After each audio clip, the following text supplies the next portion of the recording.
Alhamdulillahi Rabbil Alamin. Asyhadu an la ilaha illallah Al-Malikul Haqqul Mubin. Wa asyhadna Sayyidina wa Maulana Muhammadan wa Rasuluhu Shadiqul Wa'adul Amin. Allahumma salli wa sallim wa barik ala Sayyidina Muhammadin wa ala alihi wa sahbihi amma ba'du. Faya ibadallah ittaqullaha rabbal alamin wa'buduhu mukhlishina lahuddin hatta ya'tiyakumul yaqin yauma la yanfa'u malun wala banun illa man atallaha biqalbin salim. Hadirin yang dimuliakan Allah Subhanahu wa taala,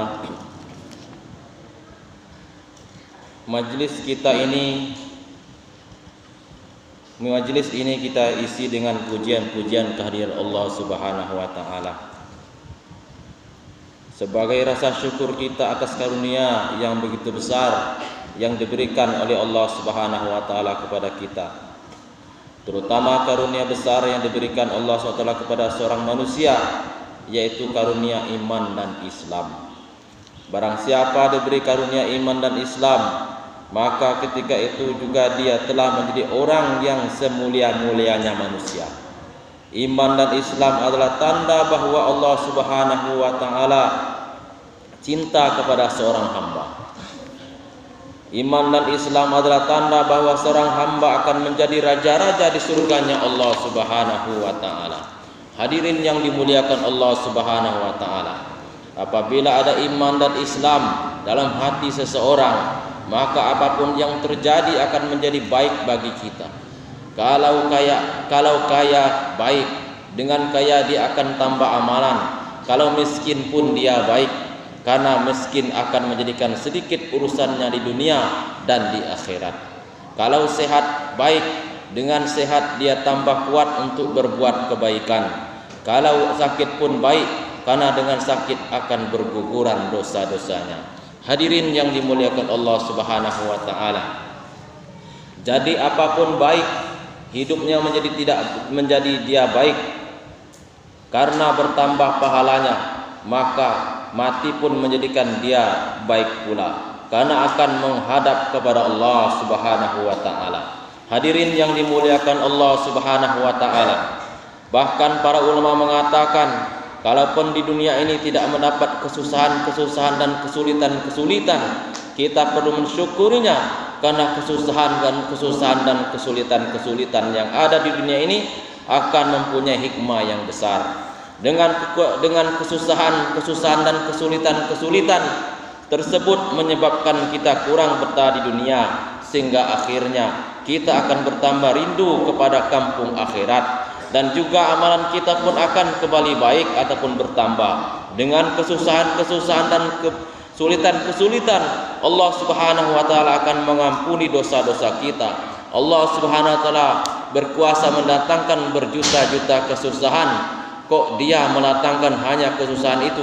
Maka itu merupakan nikmat Allah Subhanahu wa taala. Ibaratnya kalau Allah Subhanahu wa taala menurunkan 1000 kesusahan, kok cuman hanya menurunkan 1000 kesusahan, padahal Allah Subhanahu wa taala kuasa mendatangkan triliun kesusahan, maka kita pun perlu mensyukuri hal itu. Hadirin yang dimuliakan Allah Subhanahu wa taala, maka orang beriman itu isinya bersyukur saja. Kalau dikasih susah bersyukur, dan kalau dikasih gembira pun bersyukur. Apapun keadaannya bersyukur saja. Itulah orang yang paham, yaitu orang yang punya pemahaman kalau dunia ini diatur oleh Allah Subhanahu wa taala dan ditentukan oleh Allah Subhanahu wa taala. Allah Subhanahu wa taala memberikan kesusahan kepada orang beriman bukan untuk menghancurkannya, akan tetapi Allah Subhanahu wa taala memberikan kesusahan kepada orang beriman supaya dia tambah banyak pahala, tambah kemuliaan, dan tambah bersih dari dosa-dosanya. Hadirin yang dimuliakan Allah Subhanahu wa taala, kalau orang itu paham, maka dia akan bersyukur kepada Allah Subhanahu wa taala. Dalam kegembiraan dia juga akan bersyukur kepada Allah Subhanahu wa taala. Dalam kesulitan, kalau Allah Subhanahu wa taala menuruti hajat-hajat kita, bukan karena Allah SWT tidak kuasa menuruti hajat-hajat kita. Allah SWT berkuasa memberikan hajat kita berjuta-juta kali lipat, bermiliar-miliar, bahkan bertriliun-triliun kali lipat. Akan tetapi Allah Subhanahu wa taala menunaikan hajat kita sedikit demi sedikit. Itu untuk apa? Jawabannya karena hikmah dari Allah Subhanahu wa taala. Hadirin yang dimuliakan Allah Subhanahu wa taala, hajat kita yang sebenarnya ada hajat kita di akhirat nanti, supaya di sana kita mendapatkan kebahagiaan sebanyak-banyaknya. Maka kita duduk dalam keadaan bersyukur, berdiri dalam keadaan bersyukur, bahkan setiap napas kita isi dengan bersyukur kepada Allah Subhanahu wa taala. Kalau kita menjadi orang yang bersyukur, maka kebaikan akan datang dari segala arah. Apa saja yang kita syukuri nanti di akhirat tiba-tiba akan menjadi kebaikan-kebaikan. Begitu pula sebaliknya, apa saja yang kita keluhkan nanti di akhirat akan menjadikan keburukan-keburukan. Hadirin yang dimuliakan Allah Subhanahu wa taala, kita syukuri nikmat Allah Subhanahu wa taala, nikmat iman dan Islam. Kita syukuri dengan sebenar-benarnya. Nikmat berupa punya teman-teman yang mengamalkan agama, itu juga kita syukuri. Karena barokah orang yang mengamalkan agama itu bukan hanya untuk dirinya, tetapi juga untuk tetangga-tetangganya, bahkan seluruh umat. Hadirin yang dimuliakan Allah Subhanahu wa taala, kita bersyukur kepada Allah Subhanahu wa taala sebab di kampung kita sudah banyak orang alim dan hafiz Quran. Nikmat ini pun perlu kita syukuri hadirin. Sebagaimana sebagian ulama mengatakan, kalau kampung kamu tidak ada yang hafiz Quran, maka orang-orang kampung itu mendapat dosa semuanya. Dosa gratis tanpa terasa. Akan tetapi kalau di kampung kita banyak orang yang hafiz Quran, banyak ahli ilmu, banyak barokahnya akan kembali kepada kita di dunia dan di akhirat. Maka kita bersyukur atas keadaan itu semua. Hadirin yang dimuliakan Allah Subhanahu wa taala, kalau keadaan-keadaan ini kita syukuri, maka Allah Subhanahu wa taala akan menambah lagi kebaikan dan menambah lagi kebaikan untuk itu. Semua kebaikan perlu kita syukuri, entah itu kebaikan dunia ataupun kebaikan agama. Kalau kebaikan dunia ini tidak kita syukuri, maka Allah Subhanahu wa taala akan berkahi kehidupan dunia ini. Kalau kebaikan agama ini kita syukuri, maka Allah Subhanahu wa taala akan menambahkan keberkahan agama. Hadirin yang dimuliakan Allah Subhanahu wa taala, apa saja yang kita syukuri? Contoh, ketika kita ke masjid, yang kita pikirkan bukan hanya ke masjid, tetapi bagaimana ke masjid dengan syukur, solat dengan syukur, rukuk dengan syukur, sujud pun dengan syukur. Sekali sujud apabila diterima oleh Allah Subhanahu wa taala, itu lebih mahal daripada dunia dengan segala isinya. Membaca Al-Quran dengan syukur, berjumpa dengan orang Islam dengan syukur, berjabat tangan dengan orang Islam dengan bersyukur. Karena setiap berjabat tangan dengan orang Islam akan menggugurkan dosa-dosa dan akan makbul doa-doanya. Hadirin yang dimuliakan Allah Subhanahu wa taala, kita bisa bernapas dengan satu napas bersyukur, karena napasnya orang yang beriman itu mahal. Satu napas yang digunakan untuk taat kepada Allah Subhanahu wa taala, hasilnya akan kita lihat selama-lamanya. Berjuta-juta tahun yang akan datang, maka semua napas kita ini kita syukuri, kedipan mata kita ini kita syukuri, dengungan telinga kita syukuri, aliran darah kita syukuri. Kalau semua itu kita syukuri, maka akan menjadi amal kebaikan yang akan kita lihat hasilnya selama-lamanya.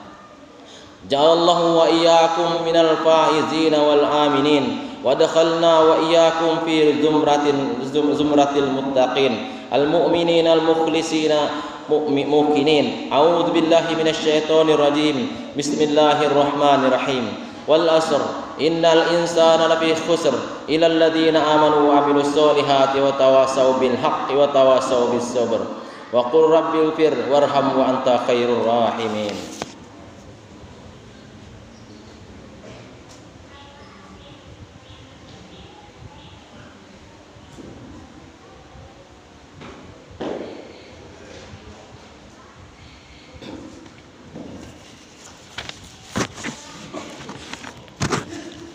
Innal hamdalillah nasta'inuhu wa nastaghfiruh wa na'udzu bihi ونؤمن به ونتوكل عليه ونعوذ به من شرور أنفسنا ومن سيئات أعمالنا من يهده الله فلا مضل له ومن يضلل فلا هادي له أشهد أن لا إله إلا الله وحده لا شريك له وأشهد أن سيدنا ومولانا محمدا عبده ورسوله اللهم صل وسلم وبارك على سيدنا محمد وعلى آله وصحبه والطائبين لهم إلى يوم الدين أما بعد فيا عباد الله اتقوا الله حق تقاته ولا تموتن إلا وأنتم مسلمون واعلموا أنكم قادمون إلى الله فلينظروا نفس ما قدمت لغد واتقوا الله إن الله خبير بما تعملون وأنيبوا إلى ربكم وأسلموا له من قبل أن يأتيكم العذاب ثم لا تنصرون واعلموا أن الله تبارك وتعالى قد قال في كتابه الكريم وقال قولا كريم إن الله وملائكته يصلون على النبي يا أيها الذين آمنوا صلوا عليه وسلموا تسليما اللهم صل وسلم سيدنا محمد وعلى آله سيدنا محمد وعلى أزواجه سيدنا محمد وعلى ذرياته سيدنا محمد وعلى سيدنا محمد وارض الله عن خلفاته أربعين أبي بكر وعمر وعثمان وعلي وسائر أصحاب رسول الله أجمعين وارحمنا معهم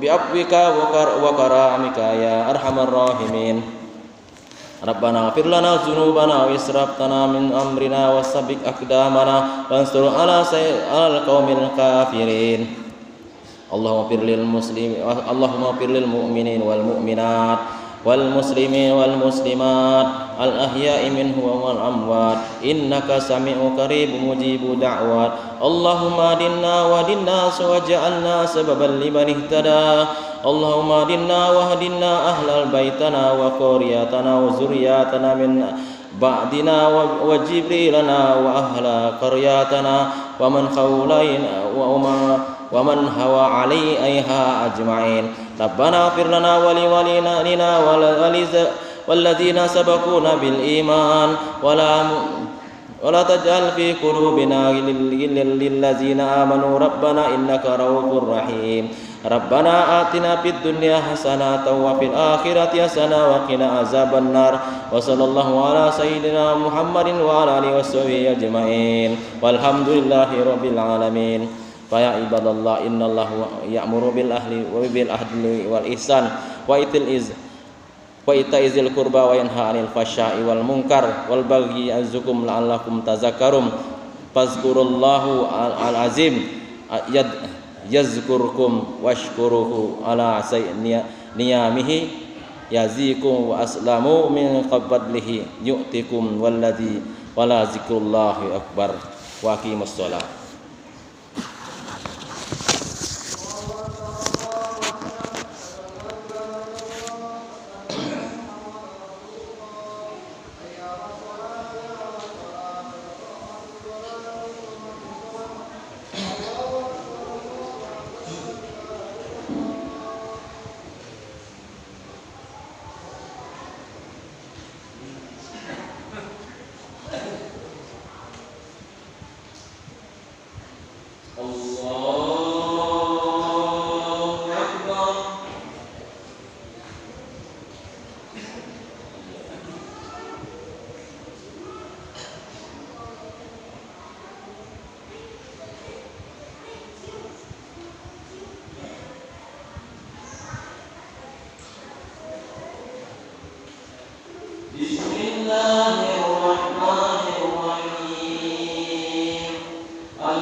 اهدنا الصراط